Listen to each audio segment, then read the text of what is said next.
একটা ভালো দিনের শুরু যদি একটা ভালো ড্রিঙ্কস দিয়ে হয় তাহলে কতটা ভালো হয় বলো তো।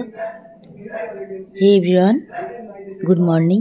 আমি সঙ্গীতাস ডেইলি লাইফস্টাইল চ্যানেলের তোমাদের কাছে নতুন একটা ব্লগ নিয়ে চলে আসলাম।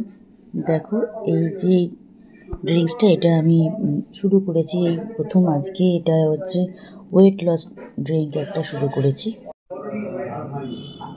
এমনিতে যা যা করা তা তো আমি করছি, তাছাড়া এই ড্রিঙ্কসটা শুরু করেছি।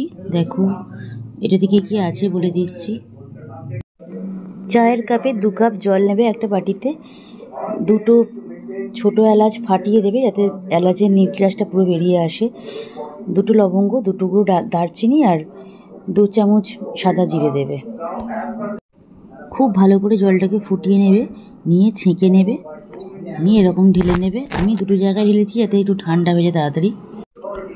একটু ঠান্ডা করে নিয়ে নিশীতোষ্ণ গরম থাকবে এরকম, যেমন আমরা চা খাই ওইভাবে খেয়ে নেবে। এটা ড্রিঙ্কসটা খাওয়ার কিছুক্ষণ পর তারপরে চা খেলাম। এই ড্রিঙ্কসটা দুপুরবেলাও খাবে, 1টা নাগাদ একবার খেয়ে নিলে তারপর লাঞ্চ করলে।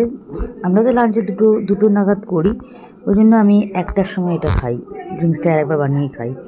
আর এই দেখো এখন বানিয়ে নিচ্ছে আলু পটল টমেটো কাঁচা লঙ্কা দিয়ে আদা রসুন বাটা দিয়ে মাছের একটা ডালনা মতন করছি। পটল ভাজলাম, আলু ভাজলাম, তারপর মাছ ভাজলাম, তারপর ওই তেলেতে টমেটো একটু সাদা জিরে কাঁচা লঙ্কা সব দিয়েছি, দিয়ে একটুখানি কষে নিয়ে তার মধ্যে এবার আলু মাছ সব দিয়ে দিলাম, দিয়ে হলুদ গুঁড়ো, ধনে গুঁড়ো, জিরে গুঁড়ো, সামান্য নুন চিনি সব দিয়ে ভালো করে কষে তারপরে খুব ভালো করে কষলাম। আলু পটলটাকে খুব ভালো করে আদা রসুন বাটা দিয়ে, দেখো আদা রসুন বাটা দিয়ে নুন সমস্ত কিছু দিয়ে দিয়েছি, নুন চিনি হলুদ গুঁড়ো লঙ্কা গুঁড়ো ধনে গুঁড়ো জিরে গুঁড়ো সমস্ত কিছু দিয়ে খুব ভালো করে দেখো কষে নিচ্ছি। আর জল এখানে ব্যবহার করিনি, টমেটো আদা রসুন বাটার যা জলটা বেরিয়েছে আর নুন চিনি এগুলোর যা জল বেরিয়েছে মানে ওইতে আমার কষা হচ্ছে ভালো করে। খুব ভালো করে কষতে হবে যেন মানে আদা রসুনের ওই কাঁচা গন্ধটা চলে যায় আর খুব ভালো করে কষা হয়ে যায়, টমেটোগুলো নরম হয়ে যাবে। দেখো আমার কষা হয়ে গেছে, এবারে পরিমাণ মতন জল দিয়ে দেবো। পটলগুলো ভেজেছি, আলুগুলো সামান্য একটু নুন হলুদ দিয়ে ভেজেছি। আর আলুগুলো ভেজে নিলে না খুব তাড়াতাড়ি রান্নাটা হয়েও যায়, মানে ভেজে নিলেই তো অনেকটা তাড়াতাড়ি সিদ্ধটাও হয়ে যায়। দেখো আমার তারপরে এতখানি কষেছি, অনেকক্ষণ ধরে কষার জন্য মানে খুব তাড়াতাড়ি রান্নাটা হয়েও গেছে। তার পরিমাণ মতন জল দিয়ে দিয়েছি, দিয়ে মাছগুলো এখন দেবো না, আলুটা সিদ্ধ হয়ে গেলে মাছগুলো লাস্টে দিয়ে 1-2 মিনিট মতন ফুটিয়ে নিয়ে তারপরে গ্যাস অফ করে দিয়েছি। দেখো নাবিয়ে নিয়েছি আমি, একদম কড়াটাকে নাবিয়ে নিয়েছি স্ল্যাবেতে, নাবিয়ে নিয়ে দেখাচ্ছি। এটা আলু পটলের ডালনার মাছ দিয়ে আলু পটলের ডালনার ফাইনাল লুক দেখিয়ে দিলাম। দারুণ টেস্ট হয়েছে, গতকাল খেয়েছি আজকেও খেয়েছি আমরা। গুড ইভিনিং বন্ধুরা, চা হয়ে গেল। দেখো চা হয়ে গেছে, এখন চাটা ঢেলে নিই, নিয়ে শাশুড়ি মাকে দিয়ে আর আমারটা ঘরে নিয়ে আসি, আর হাজব্যান্ডকেও দিয়ে দেবো। হাজব্যান্ডের চাটা ও তো এখনও আছে বাড়িতে, যেদিনকে একটুখানি বেরোয় সেদিন ও পরে এসে খায়। যাই হোক দিয়ে দিয়েছি, ও বাড়িতে আছে। একটা করে টোস্ট একটা করে টপ বিস্কুট দিয়ে ওদের দুজনকে ও ঘরে দিয়ে দিয়েছি। আর এই যে আমার ট্রেটা নিয়েছি আমি, এই প্লেটটা আর কি নিয়ে আমি আমারটা এ ঘরে নিয়ে এসেছি। একটু বন্ধুদের ভিডিও দেখি আর একটু কিছু শর্টস রেডি করব, তোমরা দেখো শর্টসগুলো, দেখো ভিডিওগুলো দেখে লাইক কমেন্ট করো। যারা নতুন আসছো আমার চ্যানেলে, যারা বন্ধু হয়ে নতুন আসছো তারা অতি অবশ্যই ভিডিও দেখে লাইক কমেন্ট শেয়ার করো, আর আমার চ্যানেলটা সাবস্ক্রাইব করে দিয়ে নোটিফিকেশান বেলটা অল অপশান করে দেবে, দিয়ে পাশে থাকবে সবাই। যারা নতুন আসছো তারা অতি অবশ্যই সাবস্ক্রাইব করে দিও, দিয়ে আমার পাশে থেকো। আমিও সবার পাশে আছি। যে ড্রিঙ্কসটা তোমাদের সকালবেলা দেখিয়েছিলাম দেখো আর একবার বানিয়ে নিয়েছি। হ্যাঁ, ওই যে সাদা জিরে দিতে বলেছিলাম 2 চামচ, সরি সাদা জিরেটা বলা হয়নি, সাদা জিরে 2 চামচ, 2টো ছোটো এলাচ ফাটিয়ে, আর 2 টুকরো দারচিনি, 2টো লবঙ্গ 2 কাপ জলেতে দেবে, দিয়ে ফুটিয়ে ছেঁকে নিয়ে এরকম গ্লাসেতে নিয়ে নেবে, গ্লাসে নিয়ে নিতে পারো, কাপে নিতে পারো, নিয়ে এই ড্রিঙ্কসটা খেয়ে নেবে। 2 চামচ সাদা জিরে অতি অবশ্যই কিন্তু দিও। সকালে খাওয়া হয়ে গেছে, এটা বেলায় আর একবার বানালাম, বানিয়ে আবার খাচ্ছি।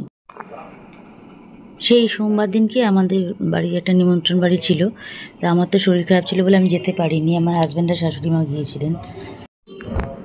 সেদিন আমি রান্নাও করতে পারিনি, আমার এত শরীরটা খারাপ ছিল। তোমরা যারা ব্লগটা দেখেছো তোমরা জানো আমি তো সেদিনকে রান্নাটাও করতে পারিনি, আর রান্না করতে পারলে তো আমি চলেই যেতাম নিমন্ত্রণ বাড়িতে। তা কী করবো, রান্না করা বাড়িতে কিছু রান্না করাও ছিল না, আর আমার ওরা তো সব বেরিয়ে গেছে, আমি কি খাবো। আমি ওই জন্য খাবার অর্ডার করে দিলাম, দিয়ে আমি খেয়েছিলাম। তা সেদিনকে আমার খেয়ে খুব ভালো লেগেছিলো এই চিকেন প্যাটিটা। এই মঞ্জিনিসে অর্ডার করেছিলাম, তোমরা জানো, দেখেছো। আর এই বাটারস্কচ পেস্ট্রিটা অর্ডার করেছিলাম। আর এই যে মাটকা এটা মালাইটা, এটা অর্ডার করিনি তখন, কিন্তু এটা নতুন নেওয়া হলো, নিলাম, নিয়ে আজকে টেস্ট করলাম, ভালোই খেতে, এটাও মাটকা মালাইটাও ভালো খেতে। আমার ভিডিওটা ও দেখেছে, শর্টসটাও দেখেছে, তাই আমি বলেছিলাম যে ঠিক আছে আমি একদিন অর্ডার করে খাইয়ে দেবো তোমার। বলছি কীরকম খেতে, আমি কীরকম খেতে টেস্টটা আমি তো খেয়েছি, আমার ভালো লেগেছে, ভীষণই ভালো লেগেছে, যার জন্যই আবার অর্ডার করলাম। এটা অর্ডার করেছিলাম 3টে চিকেন প্যাটি অর্ডার করেছিলাম, 2টো বাটারস্কচ পেস্ট্রি আর একটা মাটকা মালাই অর্ডার করেছিলাম। তো এসে গেছে, এটা এখন খাবো। মাইক্রোওভেনে একটু গরম করে নেবো, গরম করে নিয়ে তারপরে শাশুড়িমাকে দিয়ে দেবো, আমি খাবো। ও একটু মন্দিরে গেছে, আসবে, এসে খাবে। মন্দিরে গেছে, ওখানে তো আড্ডা দেওয়া হবে, দিয়ে আসবে, তারপরে খাবে। ও যখন আসবে তখন ওরটা গরম করে দেবো, এখন আমি শাশুড়িমাকে দিয়ে দিই, আর আমারটাও খাই, আমি গরম করবো, মাইক্রোওভেনে গরম করি, নাহলে খেতে ভালো লাগে না। গরম না হলে এটা খেতে ভালো লাগে না, এটা তো ওদের তো গরম থাকে না ওই রকম। গরম করে নিয়ে তারপরে খাবো, একদম আগুন গরম হবে। এই যে গরম করতে বসিয়ে দিয়েছি, টাইম বেশি দিই না, 1 মিনিট টাইমেতেই মানে যথেষ্ট, প্রচণ্ড গরম হয়ে যায়, প্রচণ্ড দারুণ টেস্ট হয়ে এটা। যারা এখনও মঞ্জিনিসের চিকেন প্যাটিটা এখনও খাওনি, খেয়ে দেখো, দারুণ টেস্ট। আমার তো ভীষণ ভালো লেগেছে। শাশুড়িমাকে দিয়ে আসছি, দিয়ে এবার আমারটা নিয়ে আমি বসবো, আমি চা নেব। আমি এখনও চা খাইনি, এখন চাটা খাবো, কারণ আমি সন্ধেবেলা ওই চিয়া সিডসটা খাই, ভিজিয়ে রাখি, ওটা চিয়া সিডসটা খেয়েছি। ওদের চা দেওয়া হয়ে গেছে, চা একবার বিকেলে খেয়েছি, দুধ চা, কিন্তু এবার খাবো, এবার ভালো করে চা নিয়ে আর চিকেন প্যাটিটা নিয়ে বসেছি, এখন এটা খাবো। তবে এই বাইরের খাবারগুলো, বাইরের খাবারগুলো আমি খাওয়া বন্ধ করেছি, এটা বলেছিলাম, তাই একবার এনে খাইয়ে দিলাম। আজকেও একটা নিমন্ত্রণ আছে, একটু বাইরের খাবার একটু খেতে হবে, কিছু করার নেই। তো যাই হোক, আমি বাইরের খাবারটা এমনিতে খাওয়া বন্ধ করেছি, এখন বেশ কিছুদিনই খাবো না, 2-3 মাস আমি একদম না, বাইরের খাবারটা একদমই খাবো না। ফাস্ট ফুড, জাঙ্ক ফুড এগুলো নয়, কোল্ড ড্রিঙ্কস এগুলো একদমই নয়। এটা নিয়ে পরে একটা ভিডিও আমি করবো, অতি অবশ্যই একটা ভিডিও করব। তো সাথে থেকো, পাশে থেকো, চ্যানেলটা সাবস্ক্রাইব করে দিও।